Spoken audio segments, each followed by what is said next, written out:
La adolescencia propiamente tal va a suceder más o menos un año después de que vimos los primeros cambios puberales y los elementos que van a conformar todo esto tienen que ver con algunos temas de los que hablaremos hoy. Vamos a ver cuál sería el objetivo de esta adolescencia propiamente tal. Vamos a hablar de las diferentes subfases. Esto no lo van a encontrar en ningún texto. Esto por efectos didácticos es una subdivisión que yo hice para poder agrupar pues características semejantes. Vamos a hablar de qué significa esto del huevo autista, que también es algo inventado por su servidora para poder dar una idea de qué cosa es, hasta dónde llega toda esta desintegración de la personalidad que se va a dar en esta fase de toda la identidad y cómo va a poder emerger de todo esto en un volverse a conocer y volverse a construir para poder entonces entrar ya a los finales de todo lo que es ya la construcción de la identidad adulta. Y hoy vamos a estar hablando entonces de las características de estas subfases, que hoy vamos a hablar nada más de dos. La primera subfase, como yo la tengo ideada, es la completa regresión. ¿Qué es la completa regresión? Ya vimos que cuando los niños o cuando cualquiera de nosotros fue creciendo, fuimos caminando desde el nacimiento, fuimos siempre en ascenso, sumando, sumando, sumando, y en el momento en que el cuerpo se nos desorganiza por todos los cambios puberales, prepuberales y puberales, necesitamos regresarnos a encontrar al cuerpo y estamos en este intento de cómo es que yo voy a poder volverme a adueñar de mi cuerpo y por tanto de mi circunstancia y de mi vida. Esta fase de regresión se va a caracterizar por llegar a una desintegración completa. Lo que vimos anteriormente palidece frente a lo que sucede en esta etapa y entonces vamos a ver cómo hay una vuelta a volcarse sobre sí mismo en una necesidad para encontrarse desde el fondo, no solamente en el cuerpo, sino en todo lo demás. Y que esta regresión va a llevar a un momento en el que se segregará absolutamente del mundo. Voy a abundar en cada uno de estos temas y es a lo que yo denomino el huevo autista. Vamos a hablar de cómo finalmente, al igual que cuando nace un pollito o cuando sale alguien del cascarón, empezar a emerger y va a mirar ahora desde otro lugar la vida y a partir de ahí iniciar la segunda fase o la segunda subfase, que sería reconstruirse a sí mismo, donde empezará a reconocer su cuerpo, como María, se le perdió más o menos, y a poder empezar a reconstruir, por tanto, la identidad, que si recuerdan de otros espacios donde nos hemos encontrado, la identidad está conformada por el cuerpo físico, la identidad corporal, o la posibilidad de yo tener una imagen corporal, el poder tener también un concepto sobre mi cuerpo y todos los tránsitos de mi existir, todo lo vivido. Entonces la identidad será como la sumatoria de todo esto y es hasta que puedo volver a tener un cuerpo, entonces voy a poder volver a construir ahora la identidad que pertenece a ese cuerpo. Y tendrán que reconstruirse los vínculos porque la forma como yo me relacionaba desde un cuerpo de niña o de niño no se parecerá a la forma como yo me voy a relacionar conmigo, con otros y con el mundo desde un cuerpo adulto. También se reconstruirá entonces la identidad sexual, que es poderme reconocer como parte o como viviendo en un cuerpo con una característica biológica y el rol que asumiría porque pertenezco a esa identidad. También se va a reconstruir todo lo que tuviera que ver con el superyo y la identidad superyoica. Y recordamos que el superyo es el manual con el cual podemos vivir. Y la siguiente subfase, que esta la estaremos revisando en la próxima clase, es cómo se restablece. ¿Y qué se va a restablecer? La posibilidad de vivir en el mundo habiendo restablecido mi contacto con la realidad, que pueda yo empezar ahora a pensar en palabras, no solamente vivir en imágenes. Los bebés viven en imágenes, cuando empiezan a hablar empiezan a tener esta posibilidad de aglutinar conceptos y esta conceptualización, darme el marco de referentes del cual yo me muevo. Se va a restablecer el sentido de tiempo y me va a decir, ¿cómo que se restablece el sentido de tiempo? Hablaremos de cuándo es que se pierde. Hablaremos del sentido de continuidad de sí mismo que se reconozcan como existentes en un cuerpo, en una circunstancia a través del paso del tiempo. Y entraremos ahorita de una vez a la subfase 1. ¿Qué será lo que vamos a ver que sucede en la subfase 1 o cuáles serían los objetivos? Si recuerdan, el objetivo de la preadolescencia era poder empezar a lidiar con los cambios y fundamentalmente, en el caso de los varones, tener ahora sí ya muy claro cuál es este tema de la castración, por qué no serán todopoderosos, y en el caso de las mujeres, poder reconocerse valiosas y en ambos sexos el poderse separar de la madre arcaica infantil. La fase 2, que era la adolescencia temprana, el objetivo era dejar de idealizar a los padres y los ídolos que se hubieran tenido en la infancia, con el objetivo de volver a encontrar otros modelos a los cuales poder emular para poder entonces ir incrementando todo el conocimiento de todo aquello a lo cual yo puedo aspirar, con la intención de saber qué cosa es congruente conmigo, qué no, pero que en ese momento el super yo no está funcionando. Y entonces, en esta subfase, ¿qué es lo que es lo importante y lo central? Ahora sí romper, ya desidealicé a los papás, ya me pude desenganchar de la madre arcaica y aquí dejaré de amar a todos como los amaba de niña. Es romper con todos esos objetos de amor tempranos para poder dejar de estar en deuda con ellos. Y al dejar de estar en deuda con ellos, yo puedo normar mi propia identidad y reorganizar mis amores ahora desde mi nueva personalidad adulta. Todos estos objetos de amor temprano sucedieron como tal porque los conocí también en un contexto. Y en un contexto donde muchas de las ideas o de los conceptos de lo que el mundo es o de lo que el mundo pudiera ser, me permitió reconocerlos, pero a través de lo que los otros me decían que era. Entonces, si alguien me decía, esto es bueno para ti, pues yo no lo ponía en tela de juicio. O me decían, esto no te va a gustar, yo no lo ponía en tela de juicio. O te queda muy bien el rojo, yo no lo ponía en tela de juicio. Entonces, necesito quitar todas mis flechitas amarillas, necesito quitar la importancia que le estoy dando a esto en la construcción de mi mundo interno y los referentes de vida para después poder construir ahora sí lo que va a dirigir mi existir y lo que va a dirigir y conducir mi vivir. Y para poder retirar todo de allá afuera, todas estas flechitas amarillas ahora me las quedo yo. Eso se llama hipercatexis del sí mismo. ¿Por qué? ¿Por qué ahora me voy a centrar en mí? ¿Por qué se les ocurre que nos tenemos que centrar en nosotros mismos? Si todo lo que me sostenía ya no me sostiene porque ya no me queda, ¿por qué tendría que volver a mirarme a mí?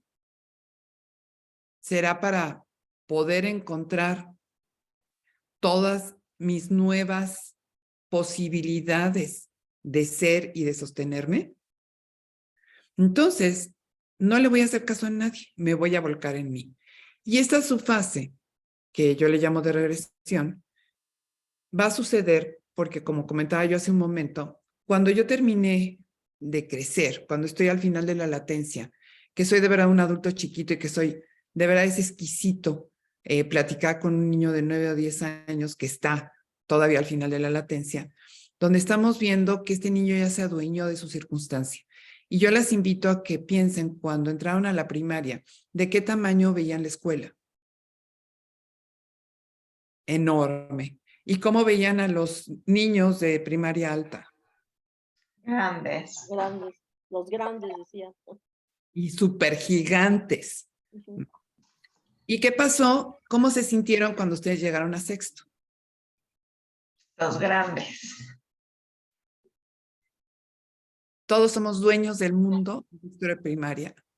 O sea, ya terminamos, acá mandamos, logramos transitar todo esto y ya llegamos a este lugar. Y entonces esto me da la posibilidad de sentirme muy feliz de que lo he logrado y me como al mundo. Mi cuerpo me responde a todo lo que yo quiero hacer. Si quiero trepar, si quiero coser, si quiero subir a poner alguna cosa de algún adorno en algún lugar de la casa, si quiero leer un libro, si quiero establecer un juego, lo que yo quiera, mi cuerpo va a responder maravillosamente. Pero cuando empieza a ver toda esta segregación de hormonas, toda esta lluvia de todos estos péptidos que su objetivo es empezar a transformar mi cuerpo o a continuar con aquello que se suspendió sobre los 5 o 6 años del crecimiento continuo del que hablábamos en la primera clase. Si mi cuerpo ya no responde, me empiezo a sentir vulnerable y desvalida. Yo quiero que haga algo y no lo hace. Si hoy ustedes quisieran hacer algo con su cuerpo y su cuerpo no les respondiera, ¿les daría angustia? Y eso mismo ya lo pasamos cuando nuestro cuerpo se empezó a transformar.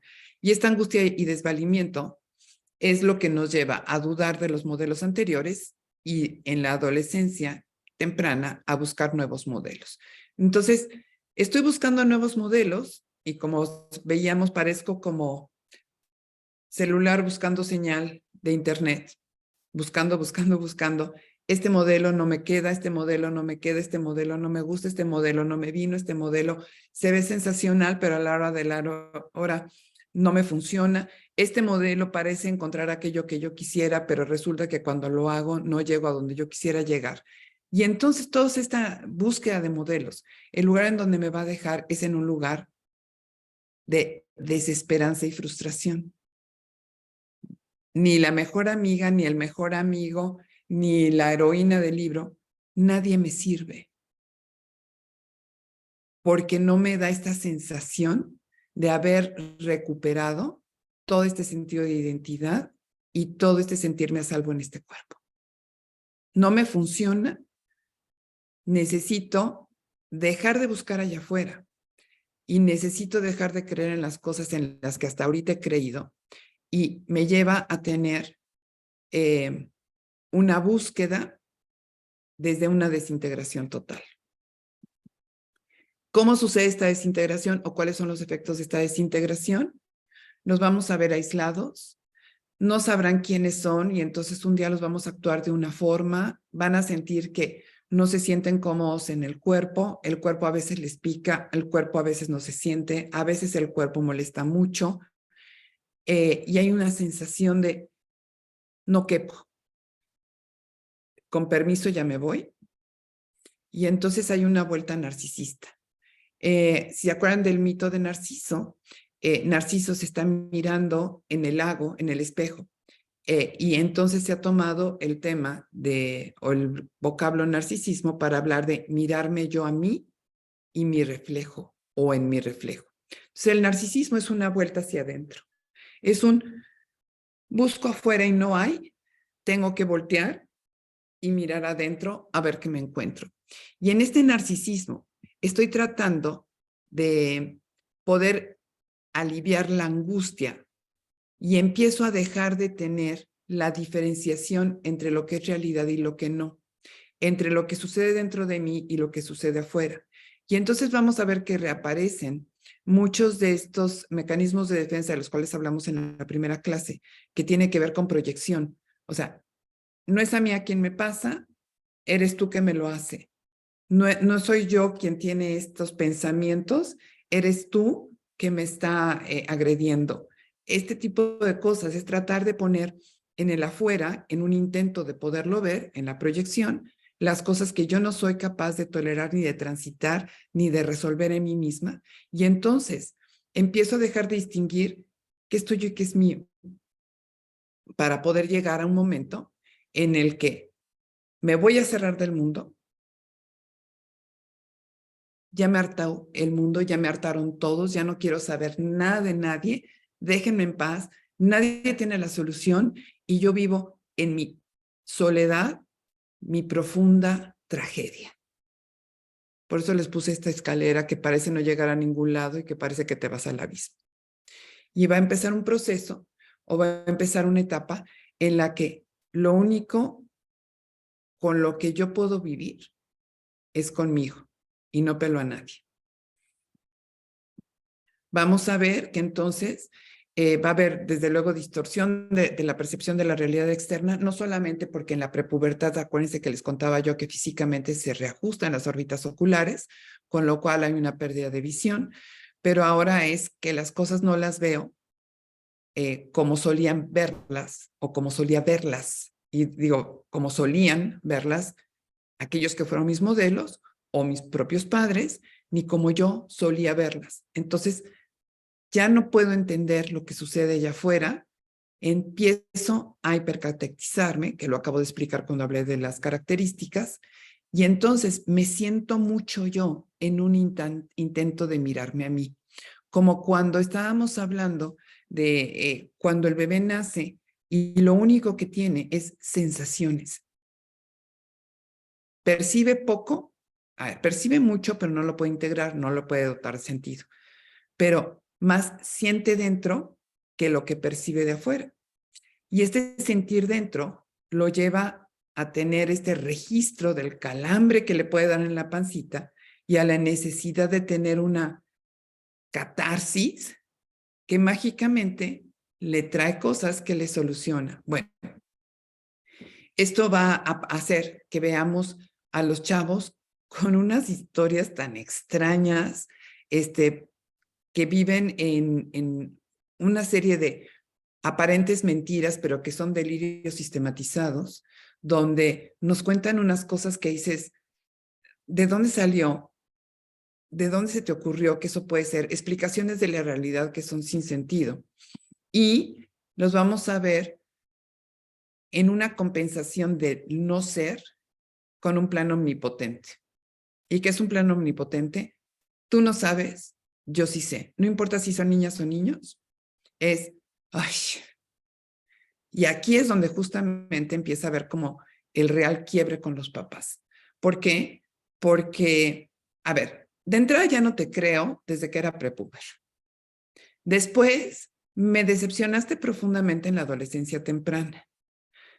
Estoy solo buscando inventar el agua tibia y tú nunca has pasado por ahí. Y tú me quieres decir cómo se hace el agua tibia y no te sale. O sea, olvídalo. O sea, yo voy a buscar mi camino y yo sí lo sé. Eso se llama inflación narcisista. Necesito engrandecerme para poder defenderme de este mundo amenazante. ¿Por qué es un mundo amenazante? Porque ya no quepo en él, porque no pertenezco, porque no sé si soy, porque no me reconozco y porque no sé de qué va la vida. Y entonces aparecen estos pensamientos omnipotentes y megalomanía.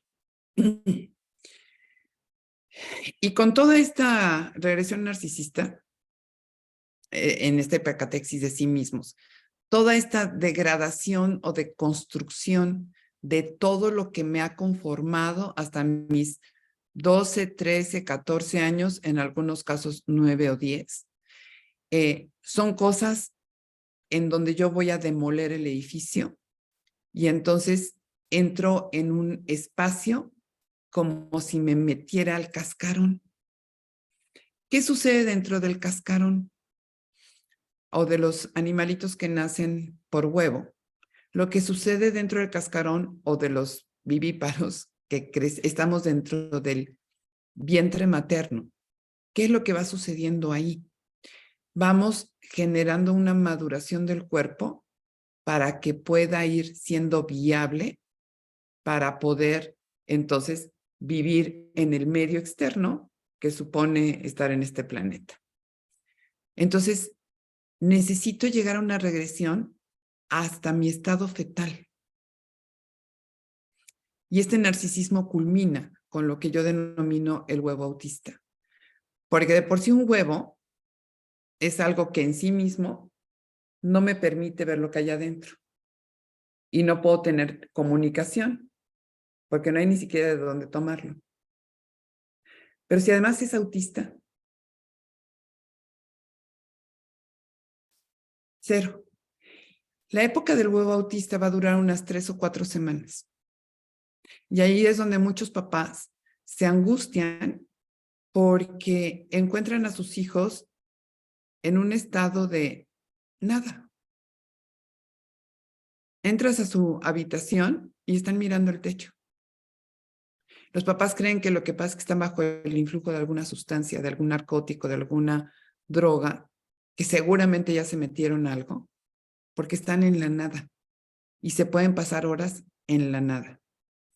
Cuando esto sucede cuando estamos en periodo de escuela, es bastante complejo y complicado porque no van a poder, desde luego, funcionar en la escuela, aunque en la próxima clase hablaremos de la escuela y la adolescencia, pero si no pueden pensar, no pueden conectar con la realidad, no pueden reconocerse a ellos y están en un estado de suspensión dentro del huevo o dentro del útero, ¿cómo pretendemos que nos contesten?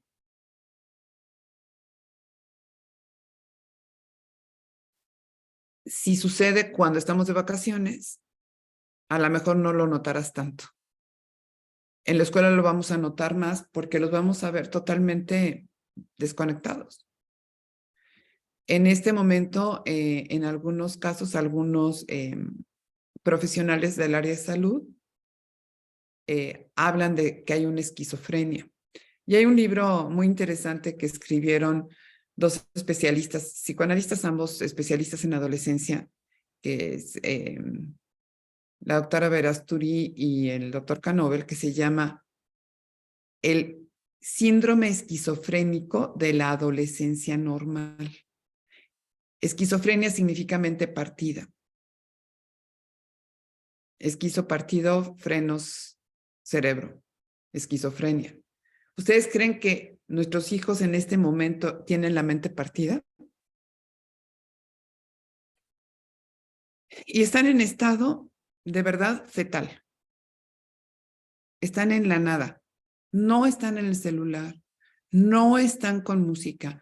No están leyendo. No están viendo la tele. No están haciendo deporte. No están platicando con nadie. Están en la nada. Puede durar 1 o 2 semanas hasta más o menos 3. Ya en algunos casos extremos podría llegar a durar hasta 3 meses, pero no hay de qué preocuparse, porque tendría que ver con qué tanto tiempo toma en gestarse este nuevo ser. Y un día, por fin nacen, ¿no?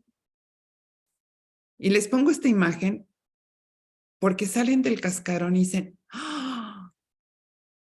No inventes que así se ve la vida.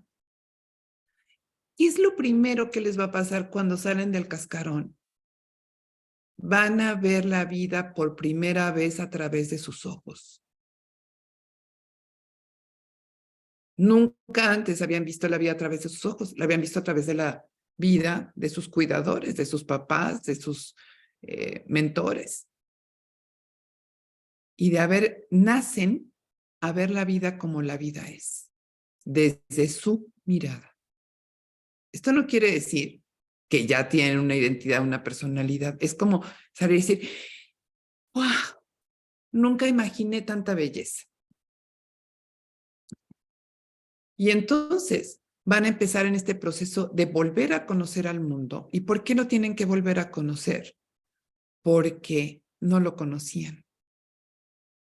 Les habían dicho cómo era, pero ellos no lo conocían. Y entonces vamos a ver que de pronto tienen unos alcances impresionantes, ¿no? Porque al emerger de este huevo, en este nacimiento, entonces van a tener acceso a empezar a mirarlo todo y empezar a sentir el mundo y a percibir el mundo desde este nuevo lugar. Y como estoy recién nacida, lo que quiero es tragarme la realidad. Y entonces siento mucho, veo mucho, escucho mucho, saboreo mucho, huelo mucho. O sea, hay una hipercatexis. ¿Para qué? Para tratar de es que me tengo que llenar de la vida, me tengo que llenar del mundo, porque descubrí el mundo. Y en este mundo hay muchas cosas. Y entonces empiezo a darme cuenta, que me doy cuenta, que yo puedo tener mi propia opinión, que yo puedo tener mi propia experiencia, que no necesito que el otro me lo diga. Y entonces va a surgir el yo autoobservador. Y les puse esta imagen de una chica mirando un acuario lleno de peces, porque es el observador viendo la vida. Desde luego es el antecedente del superyo, pero es desde este yo autoobservador, o sea, no antecedente del superyo como tal, sino del propio yo, pero donde va a suplir la falta de superyo, porque hasta ahorita no he vuelto a hacer mi manual de operaciones de vida y no lo he vuelto a hacer y necesito tener un autocuidador, porque me doy cuenta que me estoy dando cuenta. Ese es el yo autoobservador. Todo esto los lleva a estar así como jumpy, como todo el tiempo están en, es que mira qué padre, y son intensos, y se emocionan, y en toda esta experiencia sagrada del yo, quieren comerse al mundo y lo quieren hacer todo. A veces no se miden mucho los peligros, a veces el yo autoobservador es el que les permite no meterse en demasiados problemas, pero ¿sabes qué? ¿Qué más da? Vivamos la vida. Nunca antes habíamos estado en este planeta. Y empieza a haber toda esta recomposición donde al mirarme yo, empiezo a volver a poner en orden las dos fuerzas básicas, las dos pulsiones. La que es eros, perpetuación, vida, expansión, unión, construcción, y tánatos, quien termina, quien elimina amenazas. Y estas dos pulsiones tendrían que ir juntas. Todavía aquí no las vamos a ver mezcladas, pero ya vamos a ver que reaparecen para voy derecho y si me pegan me desquito. Voy derecho y no me quito, si me pegan me desquito, pero todavía no están juntas. Se empieza a reorganizar las pulsiones y lo que vamos a observar en esta reorganización es que por supuesto están engrandecidos. ¿Y por qué están engrandecidos? Porque, wow, el mundo es de ellos ahora. Tienen toda esta sensación de poderlo controlar todo. Y en este camino de las pulsiones, si se recuerdan, habíamos hablado que estas pulsiones de perpetuación y de protección, eros y tánatos, libido y agresión, tendrían en el inicio de la vida una forma particular de estar asentadas en la boca y en la cara. Y eso tenía que ver originalmente con terminar de mielinizar terminaciones nerviosas, pero sobre todo con garantizar que el bebé no se muera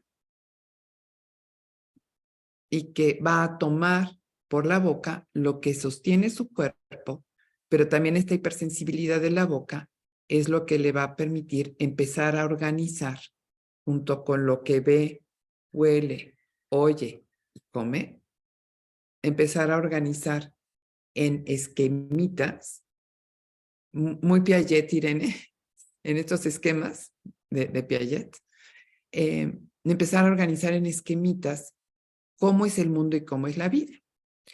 Y los bebés todos se lo chupan porque tienen hipersensibilidad y pueden conocer las texturas y las formas y las características de aquello que traen a la boca, lo que se come, lo que no se come, si bien en una forma muy precaria de empezar a organizar la realidad, también garantizando que no se muera. Y vamos a empezar a ver durante esta etapa que va a volver a ver este mismo tipo de conductas.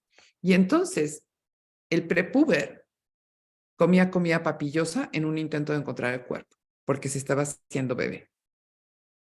El tardío, pues ya empieza a funcionar más desde desecho, desecho, desecho, desecho, desecho. Una característica un poco más de la etapa anal, donde se elimina lo que no voy a ocupar. Y en esta etapa, cuando acaba de nacer o salir del huevo, ¿cómo creen que comen?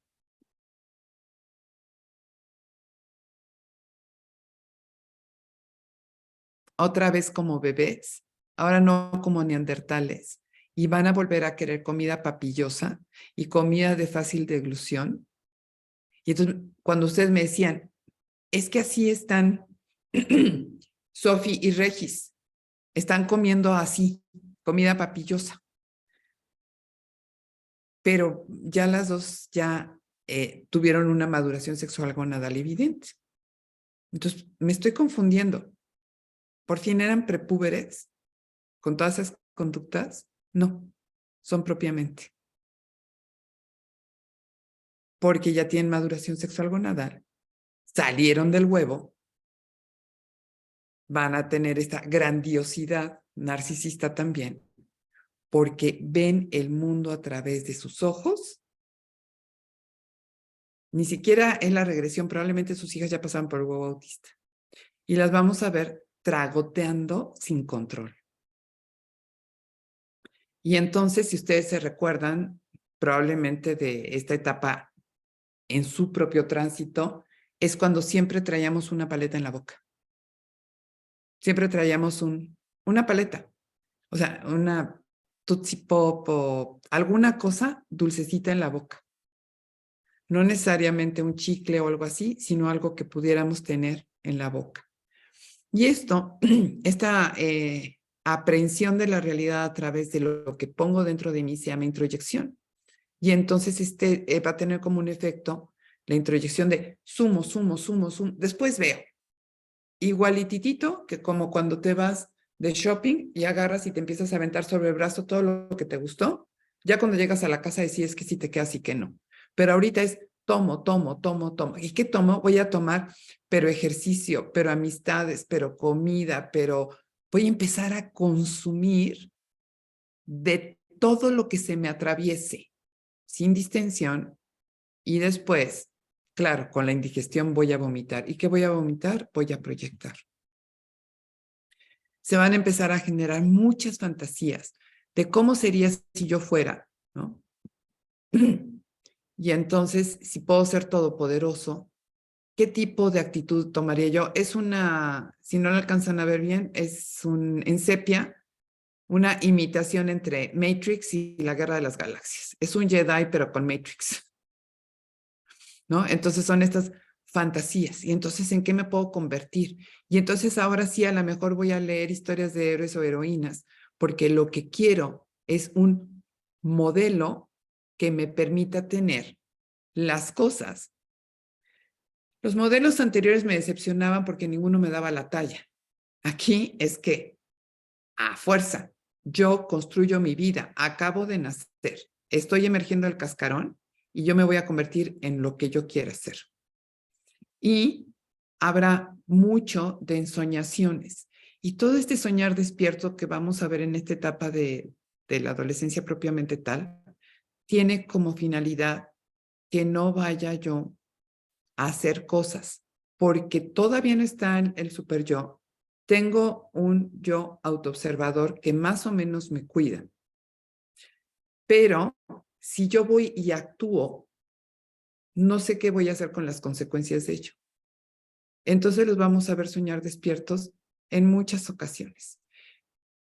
Me recuerdo de un alumno que tuve que era campeón en go-karts de niño. Y él me decía que él iba a ser campeón de la Fórmula 1. Yo sí. ¿No? Entonces ya se veía con qué escudería iba a correr, qué circuitos iba a correr, de qué colores iban a ser sus uniformes, hasta con quién se iban a casar, qué estilo de vida iban a tener. Todo esto son fantasías en un intento de ir acomodando las piezas y decir, a ver, ya me desorganicé completo. Acabo de salir del cascarón. ¿Quién quiero ser? ¿Cómo quiero ser?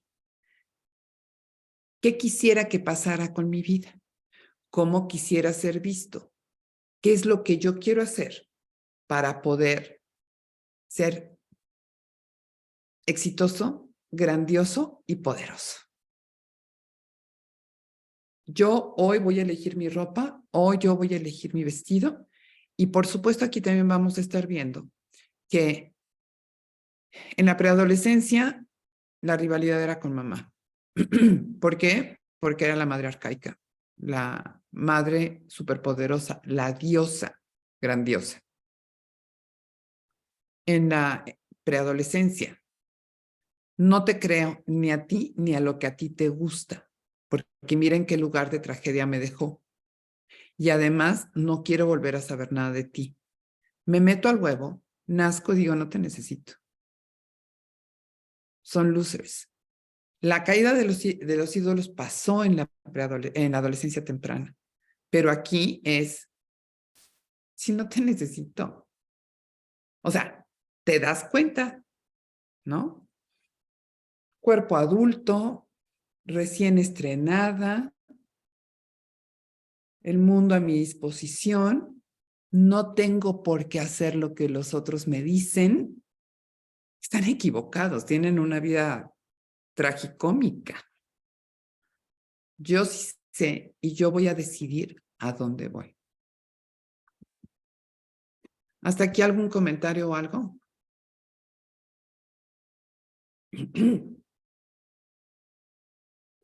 ¿Quisieran comentar algo? No, ¿No? todo muy claro, Mari. Muy claro. ¿Van viendo a sus hijas en lo que estoy diciendo? Sí, totalmente. Ok. Bueno. Y ya una vez que salieron del huevo, se trata de empezar a vivir pues roles adultos, donde voy a volver a reacomodar todo el tiradero y empiezo en esta subfase, a pesar de que ya salí, dije, yo puedo armarme como yo quiero, pues ahora se trata de que reconozca el cuerpo.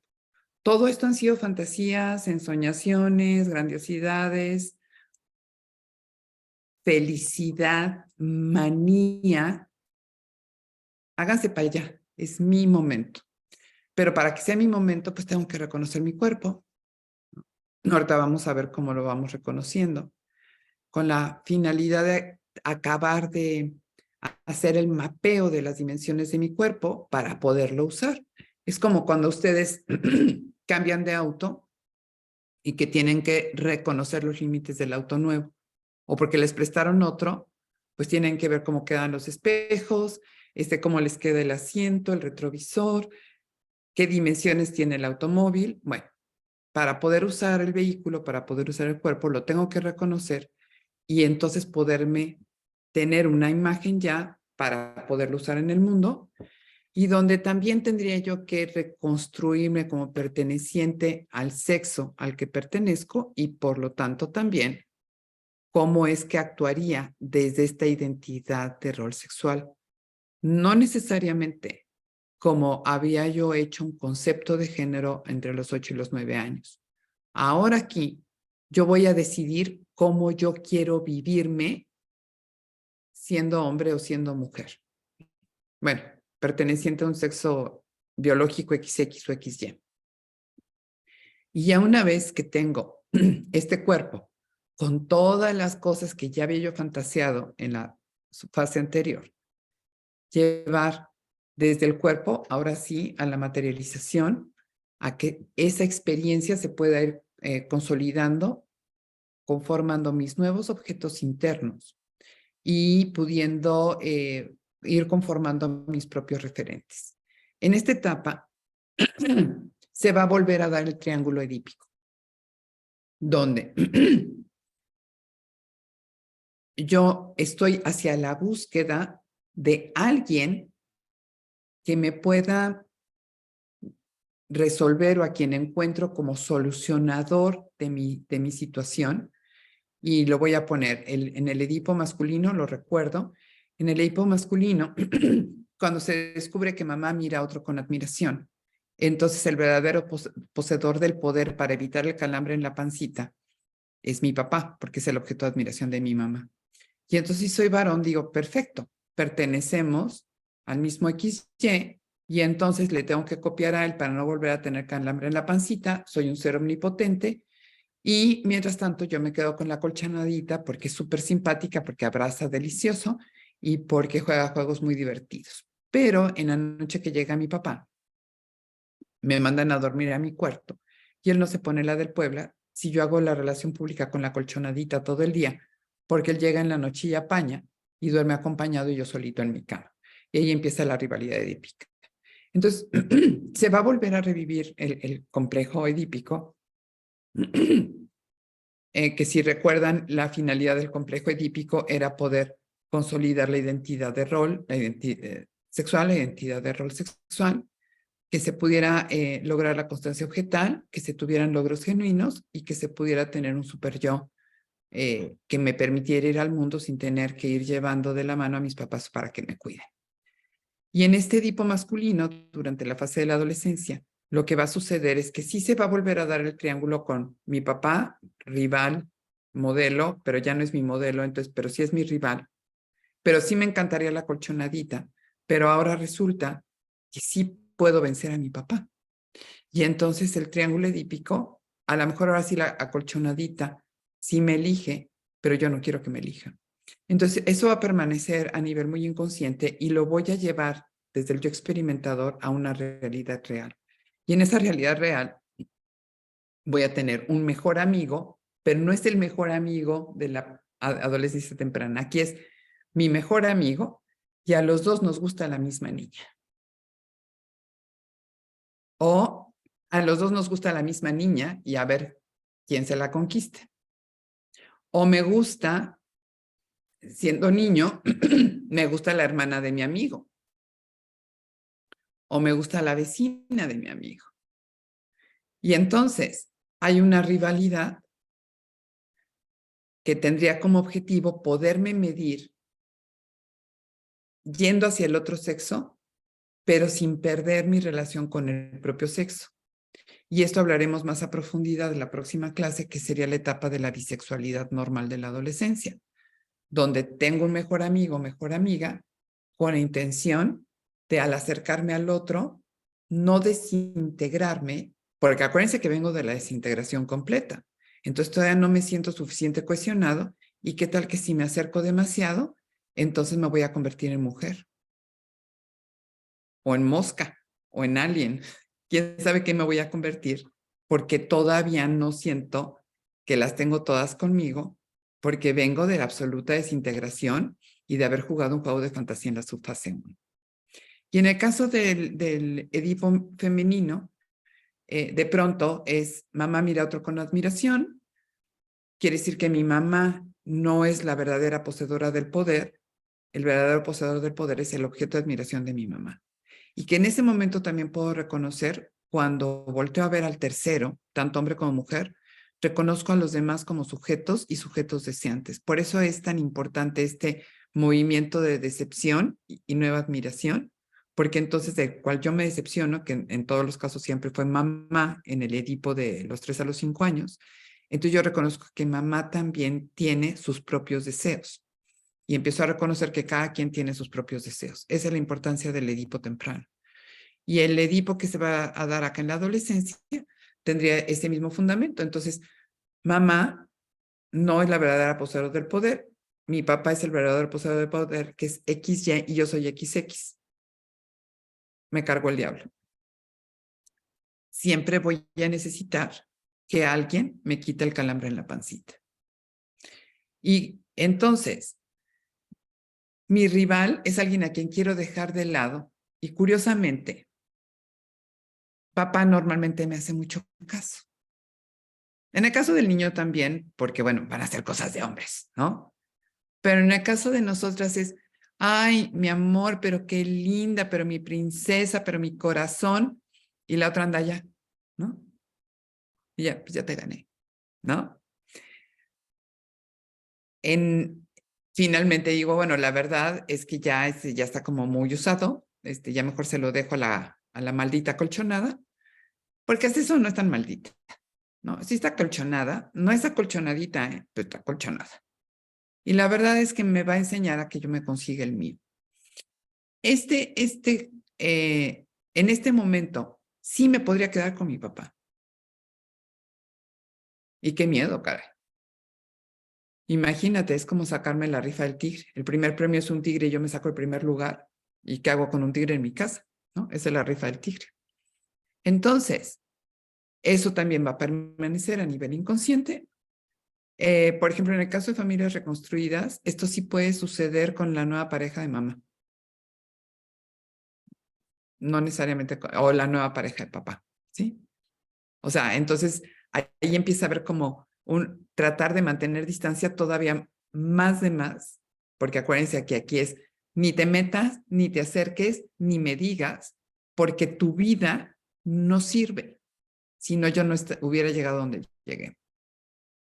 Y en el caso de la niña, el que sí va a ser evidente es muy semejante al del varón. Somos las dos amigas que nos gusta el mismo niño, o me gusta tu hermano, o me gusta tu vecino, o me gusta tu primo. Y entonces estamos rivalizando por la atención de él. Y entonces, pero eres mi mejor amiga, pero eres también mi rival. O eres mi mejor amigo, pero eres también mi rival. Y entonces se va a volver a dar esta triangulación hasta la definición heterosexual, pero durante este tiempo lo que es, si yo estoy pegada con mi amiga, estoy preservada de convertirme en hombre. Si yo estoy pegado con mi amigo, estoy preservado de convertirme en mujer al acercarme al otro sexo. Porque esa separación de los sexos que se inició en la prepubertad va a continuar hasta este momento. En la etapa de la adolescencia temprana tampoco se llevaban niños y niñas. Y en este momento, en la subfase 2, van a empezar a ver los primeros acercamientos entre ambos sexos. Cuando nosotros podemos recordar a la mejor a nosotras mismas en nuestro tránsito por estas etapas, también podremos reconocer que nuestros compañeros, había unos que iban más adelante y otros que iban más atrás. Entonces había las niñas que ya andaban de todo con todo y las que seguían creyendo en Santa Claus en el mismo salón, ¿sí? Pero que tiene que ver con que no es una cuestión de edad, es una cuestión de maduración física. O sea, ¿hasta aquí quedó claro lo del complejo de Edipo? Bueno,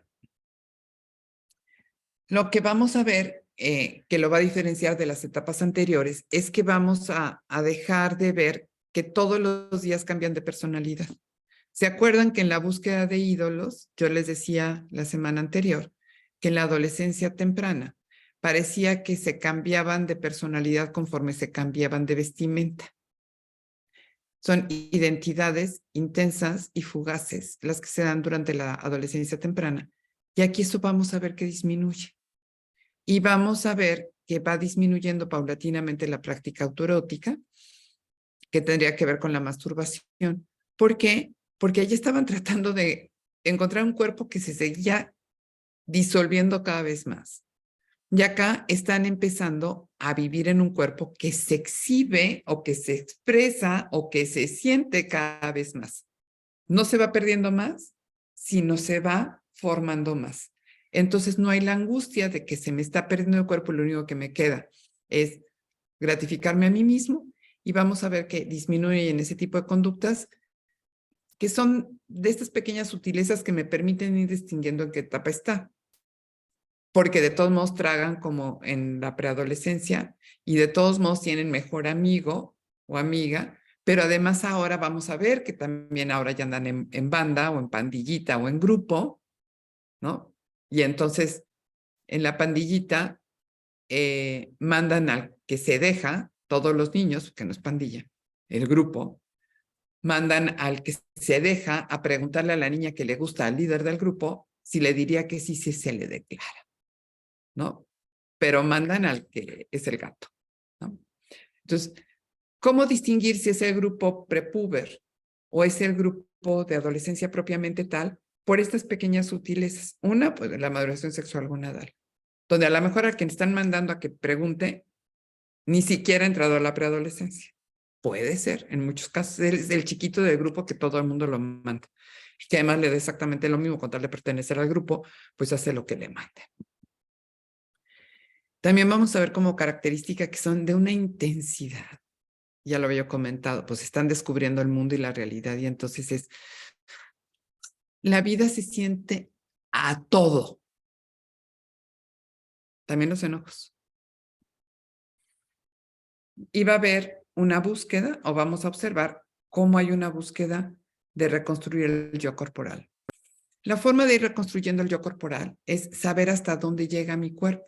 Y entonces lo que vamos a poder observar en los jóvenes es el ascetismo o estas prácticas ascéticas.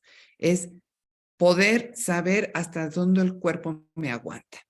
Y entonces no será difícil ver prácticas como cuánto dolor aguanto, o prácticas como me podría ir en vivo a la escuela, entonces no duermo en toda la noche.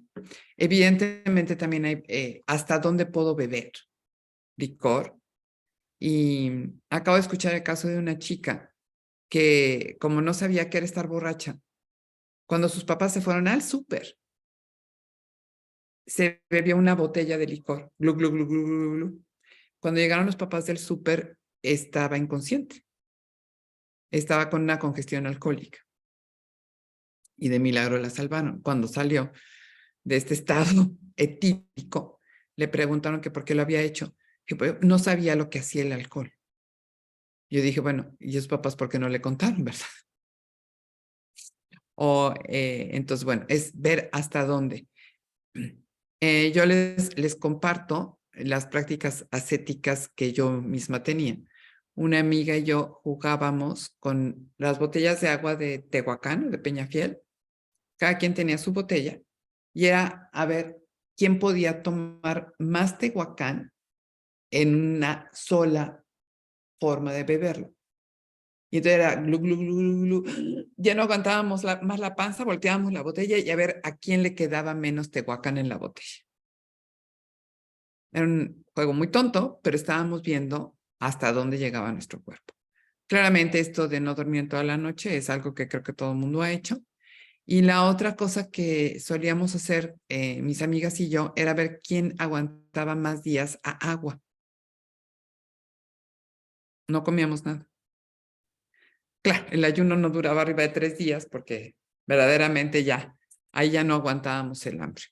Pero son ir buscando hasta dónde llega mi cuerpo, qué tanto ejercicio puedo hacer, qué tanto puedo trepar, qué tanto puedo tomar aire y contenerlo debajo del agua, qué tanto, porque estoy descubriendo mi cuerpo. Y una de las cosas que se hace con estas prácticas ascéticas es en este tratar de encontrar mi cuerpo y sus límites, es tolerar el dolor de un tatuaje, pero además dentro de las prácticas ascéticas, muchos chicos están tatuando ahora o se ponen piercings. ¿Qué es lo importante de hablar con ellos? Al menos esto en la práctica clínica me funciona todos los días. Es cuando dicen, oye, me quiero hacer un tatuaje. ¿Natural? Sí, sí, ¿verdad que es natural? Sí, claro. Es así como cuando tu mamá marcaba tu suéter, que no se te perdiera en el kinder. Si no sabes cuál es tu suéter, necesitas que esté marcado. Necesitas marcar tu cuerpo para que no se te pierda otra vez.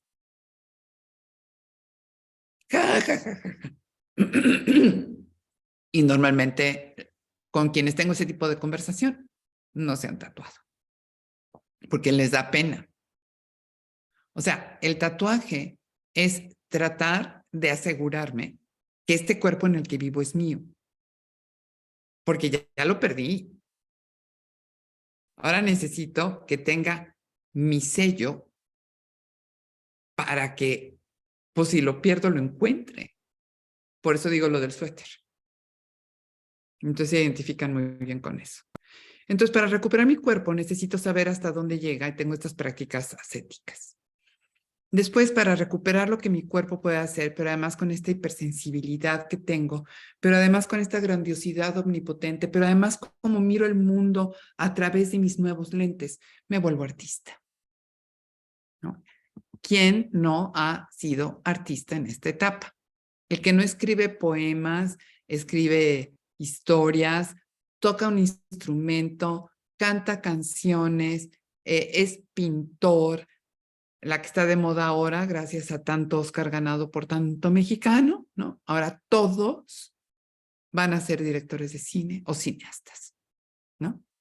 Y en esta etapa hay una y una intensidad por el tema impresionante. Son sumamente creativos.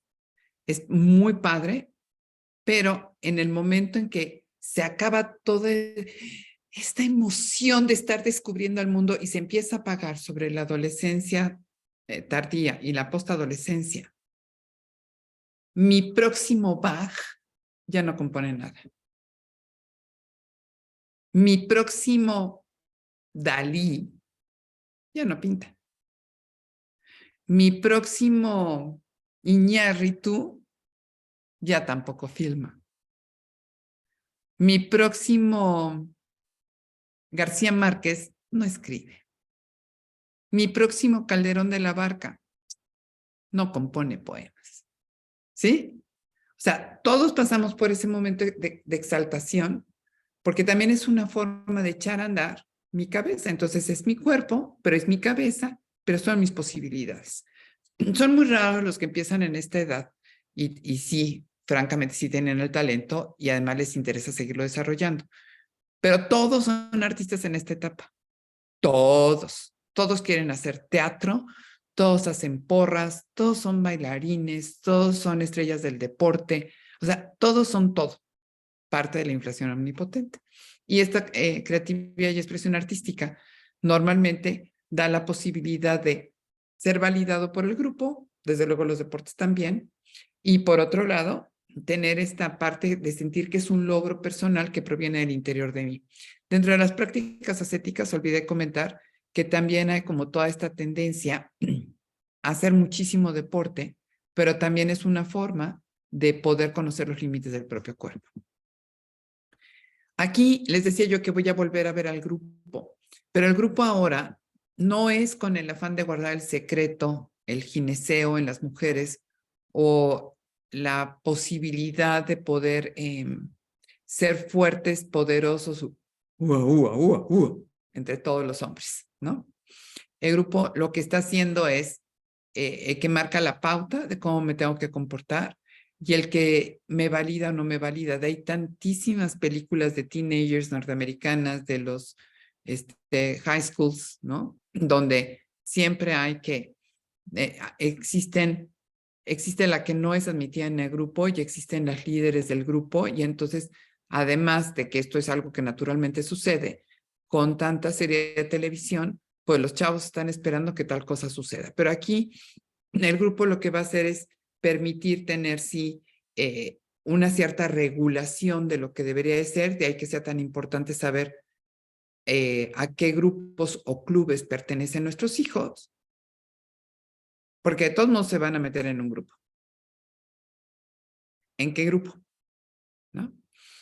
Les va a permitir decir, ay, güey, se te ve padrísima esa t-shirt de ese color y me encanta lo que dice, o sea, be cool, o sea, me encanta, ¿no? Son identificaciones transitorias, pero no tienen la intensidad de cambiar toda mi personalidad que sí tenía en la adolescencia temprana. Y vamos a ver que sí aparecen muchas idealizaciones, sobre todo se empieza a hacer una idealización en esta subfase, ya no solamente de hasta dónde quiero y puedo llegar, sino sobre si a mí me abandonaron, me dejaron sin amor, ¿qué necesito? Necesito. Y dentro de este amor va a surgir el amor romántico. Y el amor romántico de... Y veo telenovelas y películas chick flicks y leo estas revistas del corazón y todo este tipo de burradas, ¿no? ¿Y por qué quiero el amor romántico? ¿Cuál es la característica del amor romántico? Es de enamorarme del amor, que todo lo puede. Y donde no va a haber un acercamiento real. Cruzamos miradas, ¿no? Y entonces, este amor romántico también lleva, hoy no fue a la escuela, le habrá pasado algo. O hoy no me volteó a ver. Seguro le importa más otra, ¿no? Y entonces es un drama digno de Shakespeare, lo que puede suceder. Si durante esta fase de verdad pudiéramos ver la película de Romeo y Julieta, la que además hicieron en mis épocas, que Romeo era guapísimo, Julieta era espectacular, y bueno, todas estábamos en la tragedia shakespeariana de sin amor, la vida no vale, ¿no? ¿Para qué me sirve todo esto? Porque empiezo a darme cuenta, estoy en el drama total, mi vida se acabó porque el cuate no me volteó a ver. Y mañana me ve otro y ya se me olvidó. Y entonces son estos ensayos de dejar ir y de saber que lo que pierdo no me pierde. De hecho, en la sesión previa a este encuentro con ustedes, me decía mi analizada, me perdí tanto en ese... No, me dijo, el dolor más grande que he sentido en toda mi vida fue haberme perdido a mí misma. En esa relación me perdí tanto que después no me podía encontrar y no me vuelve a pasar. ¿Sí? Entonces, vamos a ver que en esta etapa habrá enamoramientos de verdad profundos. ¿Y por qué les puse un libro para poder ilustrar esto? Porque estos enamoramientos son eso. Nunca tienen que ver con el otro, aunque el otro es el pretexto para poder experimentar lo que experimento, pero vive en mi fantasía. Y entonces él la miró con esos ojos dulces. ¡Ay, claro, así me miró! Donde su amada era el centro de su vida. Nunca más su vida volvería a ser igual porque había conocido a Dios a través de su mirada, ¿no? Oh, eso me pasó, ¿no? Y estos enamoramientos, ¿para qué me sirven? Porque ahora sí, ya nadie me va a traicionar. Llegué a un puerto donde estoy a salvo, porque este amor me rescata de toda mi circunstancia y ahora sí puedo bajar la guardia, porque este sí no me va a fallar. De allí la palabra de autoabandono. Y lo que va a suceder en estos encuentros y en estas ensoñaciones y en estos juegos y en estos tratar de recuperar mi vida a través de nunca más tener miedo ni vulnerabilidad que se incrementó cuando mi cuerpo cambió. Entonces, se va a dar una cosa que se llama fenómeno de resonancia. Y este fenómeno de resonancia supone que sí como que me identifico con el otro, pero si yo tengo aspectos femeninos y masculinos, no estoy hablando de ningún tipo de homosexualidad, ni de bisexualidad, ni de cualquiera de los géneros actuales de ser binario o no binario o este tipo de cosas, sino todo lo que es mi feminidad y mi masculinidad. ¿Qué tengo de masculino? Vivir en el mundo de afuera y ser ejecutiva. Y mi feminidad es esta parte de ser quien acoge y de tener una mirada global. Entonces, yo puedo dejar que él sea el dueño del mundo del exterior, entonces le doy mi masculinidad a él, es el fenómeno de resonancia, y él me cede su parte femenina, entonces yo soy muy femenina y el otro es muy masculino. Ojo, sigue siendo platónico, todavía ni nos acercamos. Ahí les puse una foto de que estaban tomando un helado juntos, pero muchas veces ni eso sucede. Pero en esto puedo dejar de tener que ser hermafrodita. Eso es a lo que se refiere el fenómeno de resonancia. No tengo que ser hombre, mujer, mujer, hombre. Puedo ser mujer, mujer. A mí me toca todo esto de ser la dulce, la cursi, la tierna. A ti te toca ser el que cuida, el que me ama, el que me desea, el que me conquista. Y yo puedo ser esta dama objeto de tu amor, que quieres a toda costa tener entre tus brazos.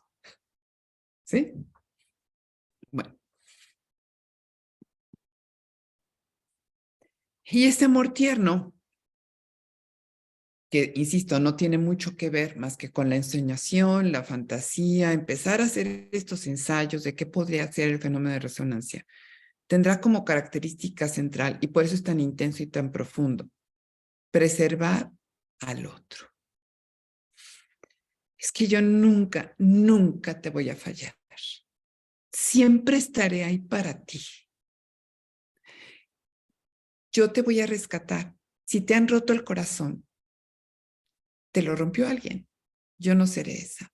Yo seré la que te cure el corazón partido. Toda esta bola de cursilerías, ¿no? Porque lo más importante, ¿por qué quiero preservar al objeto de amor? Porque si yo soy capaz de hacerme cargo del otro, sus vulnerabilidades y sus daños del otro, empiezo a reconocer que yo tengo con qué resolver los míos.